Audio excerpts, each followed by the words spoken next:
Hello everyone, I'm Ruohuang from the University of Rochester. Today I'll be presenting our paper, Efficient Execution of Graph Algorithms on CPU with SIMD Extensions. In this talk, I will first provide some background on SIMD and Intel's implicit SPMD programming model and a compiler called SPC. Next, I will talk about Ergo, on which this work is based, and then I will talk about some performance issues and the solutions.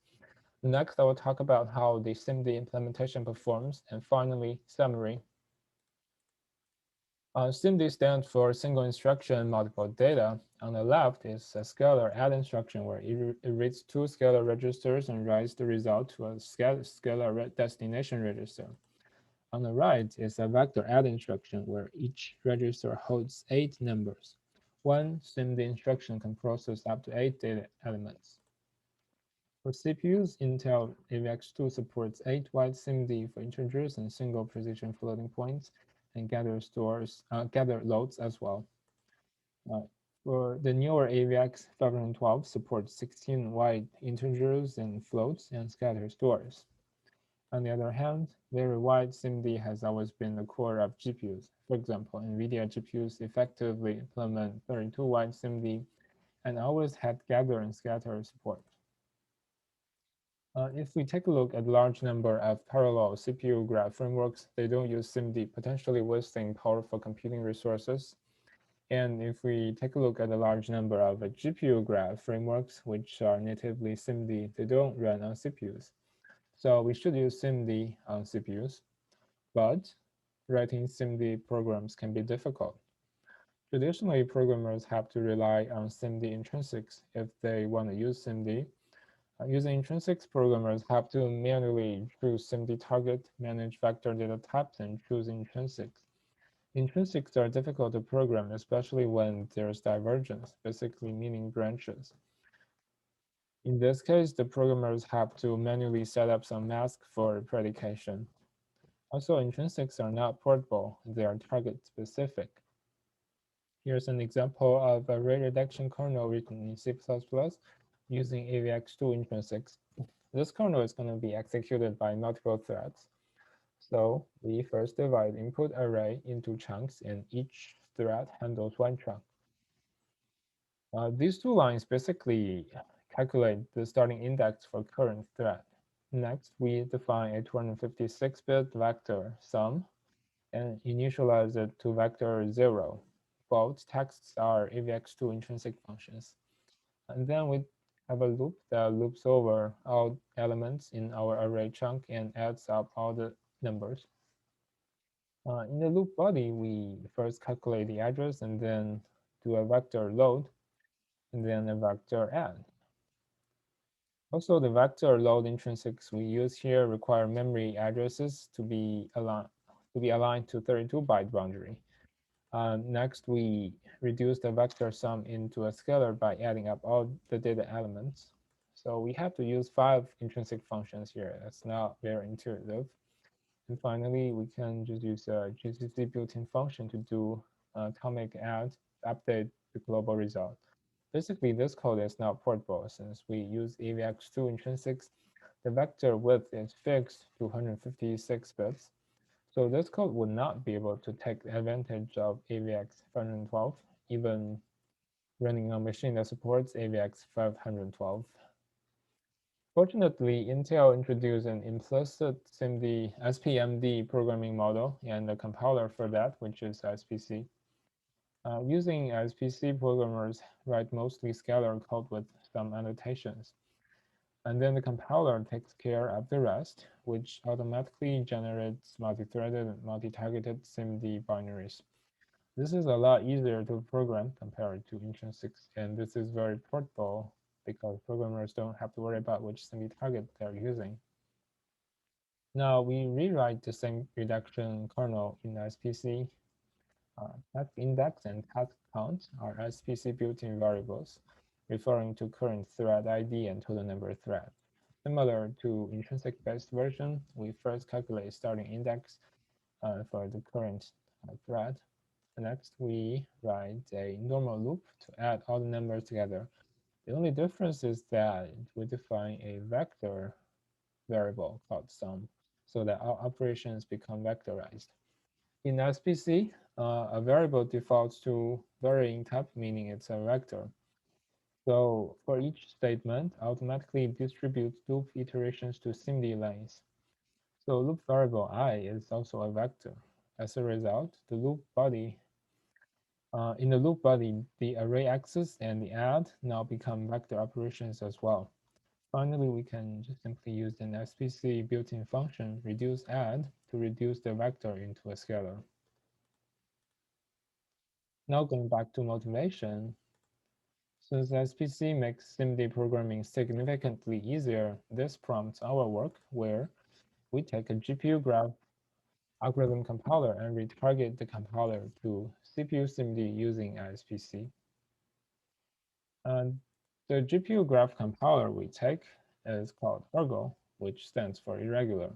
It's a language designed for irregular parallelism, and compiler originally targets CUDA.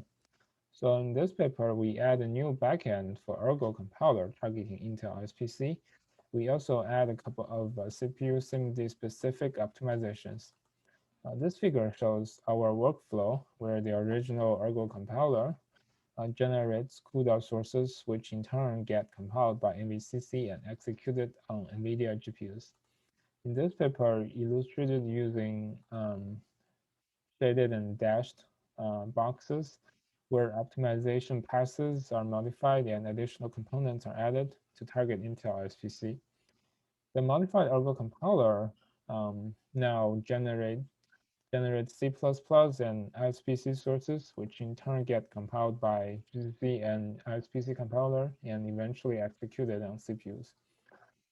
Intel SPC supports not only x86 targets, but also both 32-bit and 64-bit ARM processors with Neon SIMD extensions.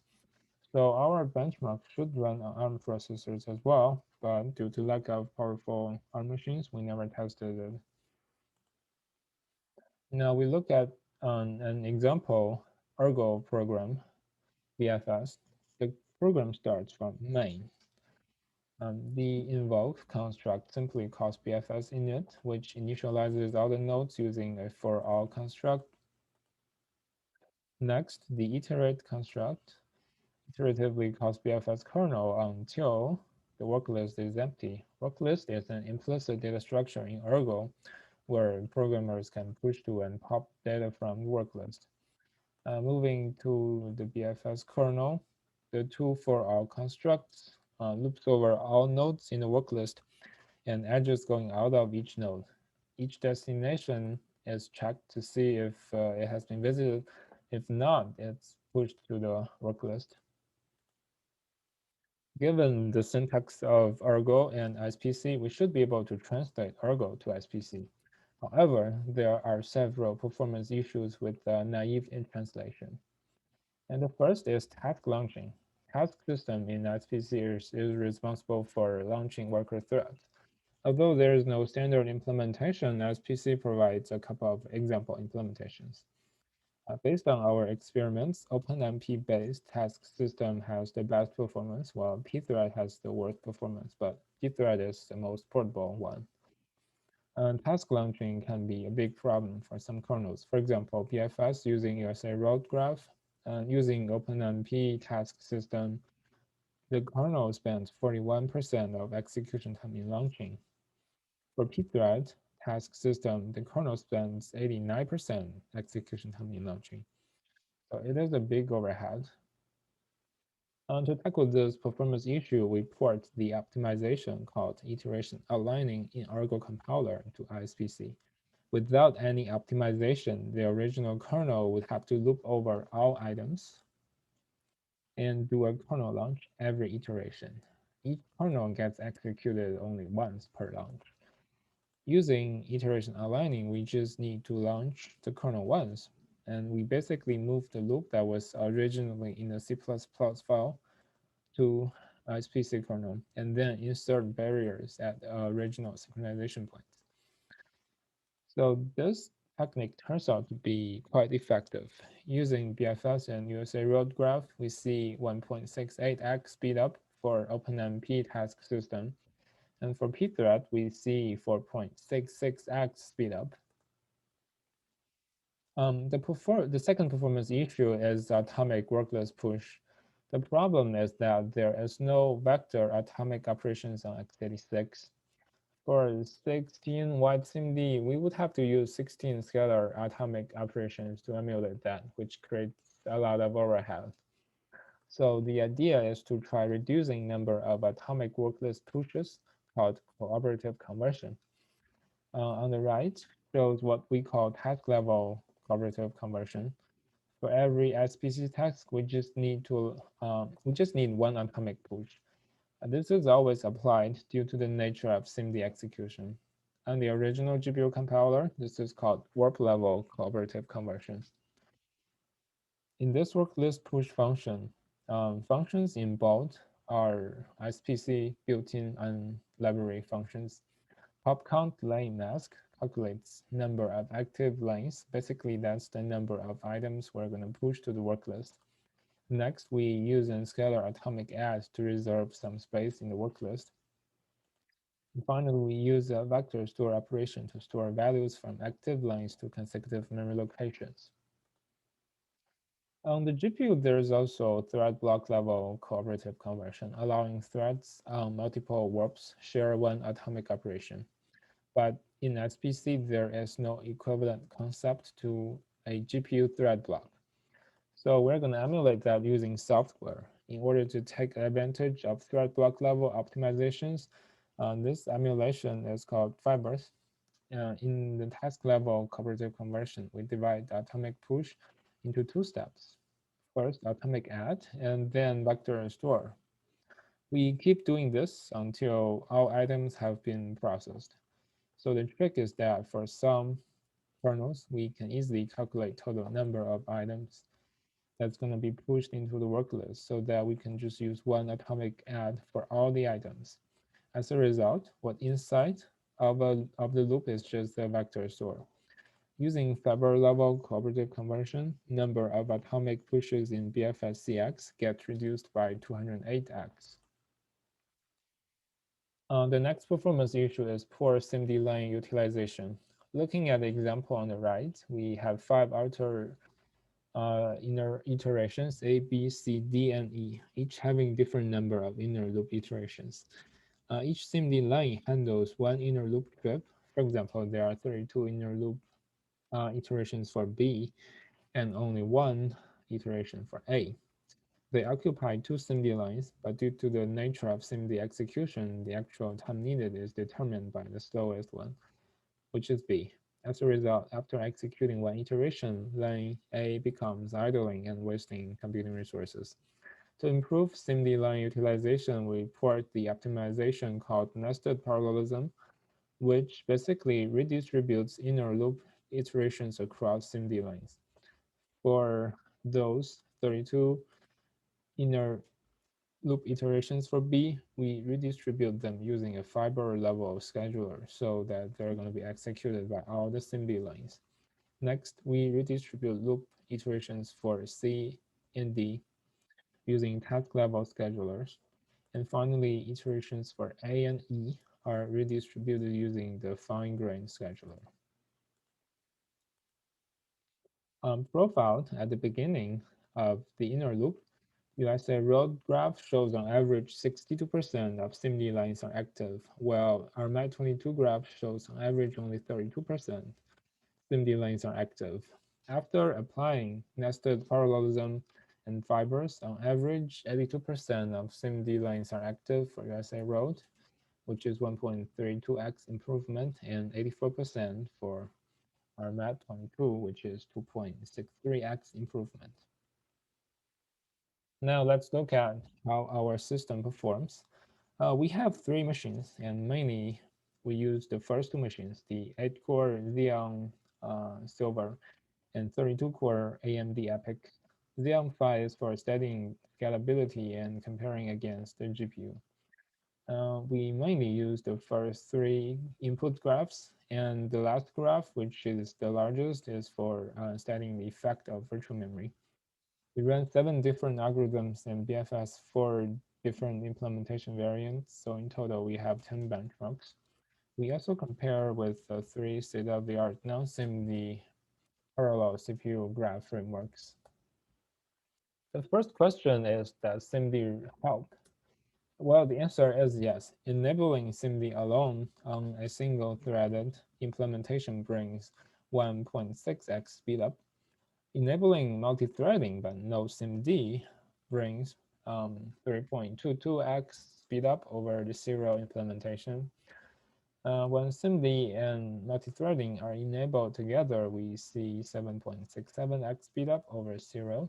And when applying all optimizations, we see 12.46x speed up over serial. These numbers are collected on the Intel machine, and on the AMD machine, we observe the same trend. Detailed numbers can be found in our paper.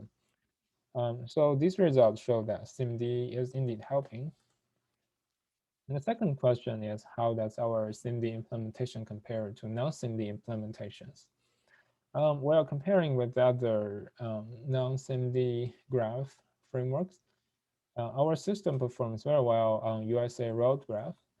Using USA road graph, we outperform Ligra by 10.87x, Graphite by 3.77x, and average across 5 common benchmarks, and 1.95x over Gawa, averaged across 7 common benchmarks.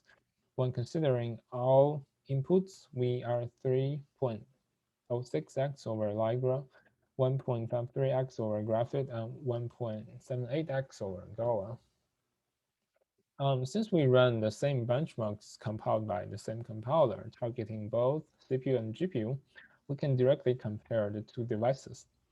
Well, GPU is still the fastest, shown in red triangles if we measure only computation time without data transfer overhead. But data transfer overhead cannot be avoided for GPUs because the graph is loaded using CPU and then copied to the GPU. So shown in green triangles, we see that sometimes GPU is slower than the CPUs if we include data transfer time. But still, on average, the GPU is 1.24x and 1.76x faster than our 3 CPUs. So GPUs typically have tens of gigabytes of memory. NVIDIA added support for virtual memory on their GPUs, allowing the GPUs to easily process graphs that are larger than the actual memory size. Virtual memory has been supported by CPUs in modern operating systems for decades. So we use a larger graph to study the effect of virtual memory on both devices. The first step is to find out the footprint size in the graph analysis phase. Next, we limit physical memory size to 75% and 50% of footprint size. Actually, we seek catastrophic slowdowns on the GPU for BFS, SSSP, and PR. Some of them didn't finish after 5 hours, resulting in more than 5,000x slowdown. On the CPU, except for 2 out-of-memory errors due to limited swaps partition size, we see no catastrophic slowdown. But in general, CPU shows more slowdown than the GPU, except for those that cause catastrophic slowdown on the GPU. To summarize, in this presentation, I first provided some background on SIMD and SPC, where SPC makes SIMD programming a lot easier. Next, I talked about how we make CPU graph algorithms take advantage of SIMD extensions, which yields, as far as we know, the first CPU SIMD graph algorithm framework. Our approach is to take an existing GPU graph algorithm compiler, Ergo, and retarget it to SPC. A straightforward translation suffers from 3 main performance issues.